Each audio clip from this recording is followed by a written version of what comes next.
दोस्तों, क्या आपने कभी सोचा है कि उस भक्ति की शक्ति का महसूस क्या है जो पत्थर को भी पिघला देता है। ये कहानी की ऐसी बूढ़ी माँ की है जिसके पास कुछ नहीं था। भगवान शिव के प्रति अटूट विश्वास के लिए क्या उनकी भक्ति उसे बेटे को बेरुखी से बचा पाएगी? क्या गांव के सबसे बड़े रहस्य को सुलझा पाएगी? ये सावन की बारिश में भीगते हुए नालंदा के नृपुर गांव की ओर चलते हैं। सावन का पवित्र मास था। बारिश की बूंद धरती को भिंगा रही थी और हवा में भगवान शिव की भजनों गूंज रही थी। नालंदा जिले के नीरपुर गांव के किनारे बसा एक पुराना शिव मंदिर। इस मंदिर में सीढ़ियों पर हर सुबह एक छोटी औरत आती थी। उसका नाम था माया।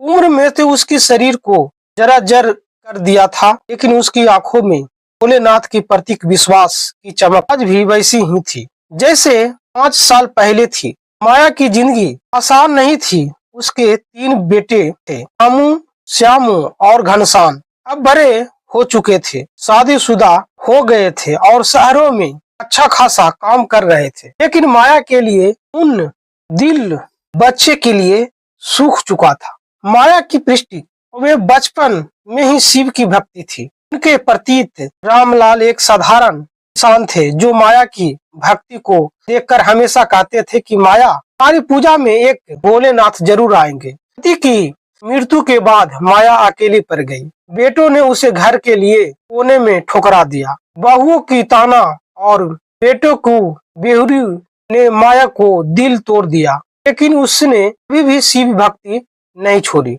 लेकिन क्या माया की भक्ति उसे इस दुख से निकल पाएगी? फिर सावन का माह के लिए कोई नया रास लाएगी? माया का दिन सुबह मंदिर में शुरू होता था।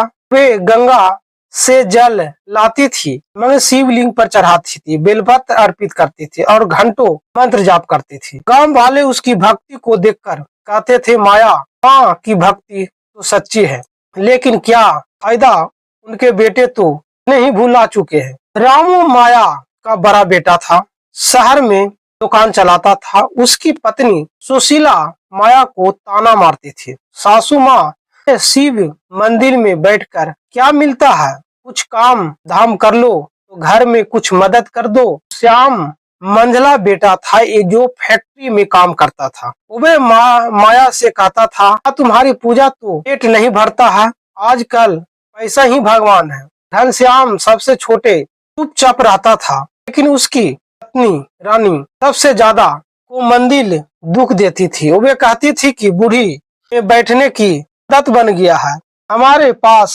समय नहीं देते हैं। बहुत तरह के ताना मारती थी माया को। माया सब सुनती लेकिन चुपचाप रहती। वह हर रात अपने पुराने खटिये पर लेटकर हे भोले शिव से प्रार्थना करती, नाथ मेरा बच्चों को समृद्धि दे, मुझे अपने चरणों में जगह दे। गांव का रहस्य।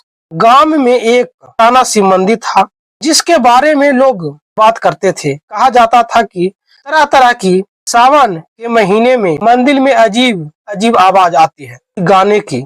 लोग कहते थे कि कभी किसी को रोने की तो कभी किसी।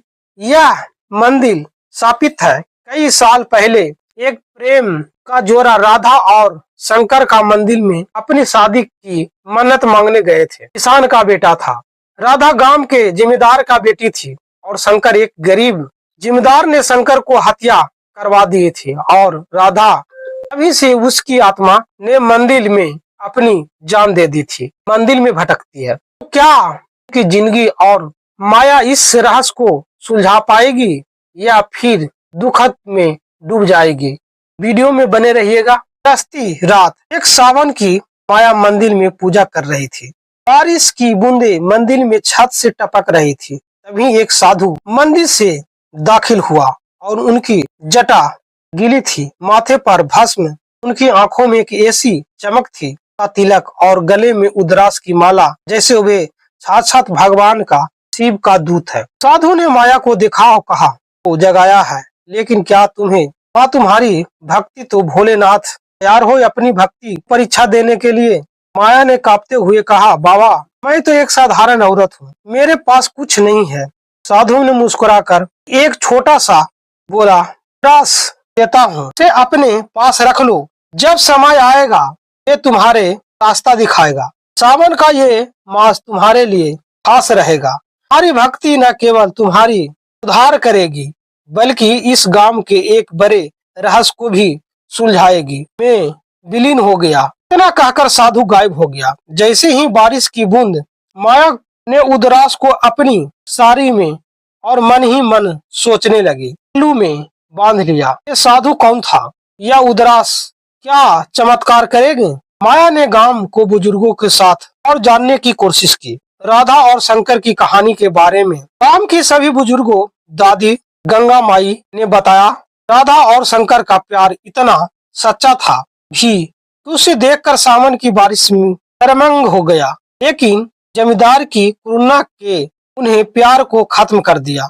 राधा ने मंदिर में शिवलिंग के सामने अपनी जान दे दी और प्रार्थना की उसी आत्मा शंकर के साथ हमेशा रहे।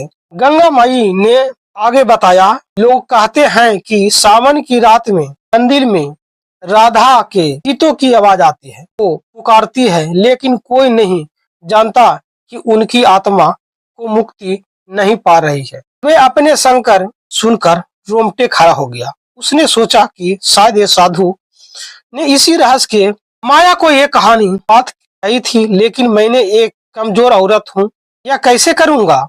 हिस्से में राधा और शंकर की प्रेम कहानी को इस विस्तार से बताएंगे। में मिलने गए थे, जैसे कि चुपचाप मंदिर जैसे राधा अपने पिता के खिलाफ जाकर शंकर में और प्यार करती थी। ऐसे एक सावन की रात जिम्मेदार ने गुंडों ने शंकर को मार डाला और मंदिर में शिव प्रार्थना दे दी। ये हिस्सा रोमटे और दुखद होने की और अपनी जान के कारण एक रात जब माया देर तक रुकी थी, उसे अजीब सी आवाज सुनाई दी। यह रात का गीत गाता है जो मंदिर के पीछे से आ रहा था। माया ने डरते डरते पीछे की ओर कदम बढ़ाया। उसे वे मंद रोशनी में दो धुंधली प्रकृति दिखी दी, एक पुरुष और एक स्त्री जो एक दूसरा को हाथ थमे हुए थे। माया का दिल जोर जोर से धड़कने लगा। उसने साधु द्वारा दिए गए उदरास को कस के पकड़ा और ओम नमः शिवाय का जाप शुरू किया। अचानक ही मंदिर में एक तेज रोशनी फैलती है। माया को भगवान शिव दर्शन हुआ। शिव ने कहा, माया, तुम्हारी भक्ति ने मुझे पसंद किया है। राधा और शंकर की आत्मा मेरे चरण में शक्ति की तलाश है, तुम्हें उसकी मदद होगी। सावन की अंतिम रात जब चंद्रमा पूर्ण हो गया तो इस मंदिर में एक विशेष पूजा कराओगी और उस पूजा से न केवल राधा और शंकर की मुक्ति मिलेगी बल्कि तुम्हारे बच्चों को हृदय भी बदल देगी। माया ने कांपते हुए पूछा, हे भोलेनाथ, ये कैसे करूंगी? मेरे पास न तो ताकत है न ही साधक। शिव ने कहा, तुम्हारा विश्वास ही तुम्हारी सबसे बड़ी शक्ति है। उदरास तुम्हारे रास्ता दिखाएगा। सावन की अंतिम रात, पूर्णिमा की रात, माया ने मंदिर में विशेष शिव पूजा की तैयारी शुरू की। उसने गांव वालों के भी बुलाया, लेकिन किसी ने उसका साथ नहीं दिया। उसके बेटे और बहुओं ने उसका मजाक उड़ाया। पूरी पागल हो गई है, मंदिर में प्रेत देख रही है। माया ने हार नहीं मानी। उस मंदिर को फूलों से सजा दिया और उदरासों को शिवलिंग के पास रखा। ऐसे ही मध्यरात्रि हुआ, माया ने मंत्रों को जाप शुरू किया। मंदिर में एक अजीब सी शक्ति छा गई। तभी हवा तेज हो गया और मंदिर से राधा और शंकर की धुंधली आकृति प्रकट हुआ। राधा ने कहा, माया माँ, तुम्हारी भक्ति तो हमें मुक्त रास्ता दिखाया। शंकर ने कहा, हमारी आत्मा तुम्हारी पूजा से शांति पाएगी। उसी समय माया ने तीनों बेटा और उनकी मंदिर में पहुंचे। वे माया को आने मारने आए थे, लेकिन शिव के चमत्कार को देखकर उनको पैर ठिठक गया। एक तेज रोशनी मंदिर में फैली। भगवान शिव की मूर्ति से प्रकाश निकलने लगा और माया घनश्याम ने माँ को पैर छुआ और रोते हुए माफी मांगी कि सबसे छोटे बेटे, हमने तुम्हारे बहुत ही दुख दिया है।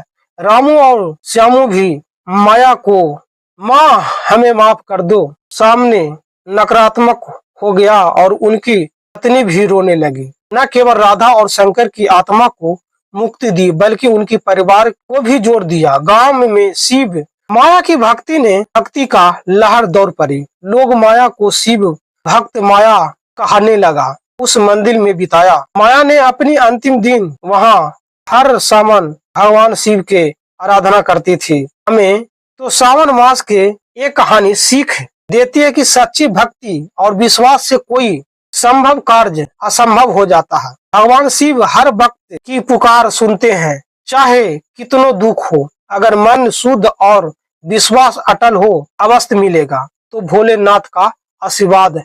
तो ये दोस्तों, क्या आप भी कहानी आपको कैसा लगा?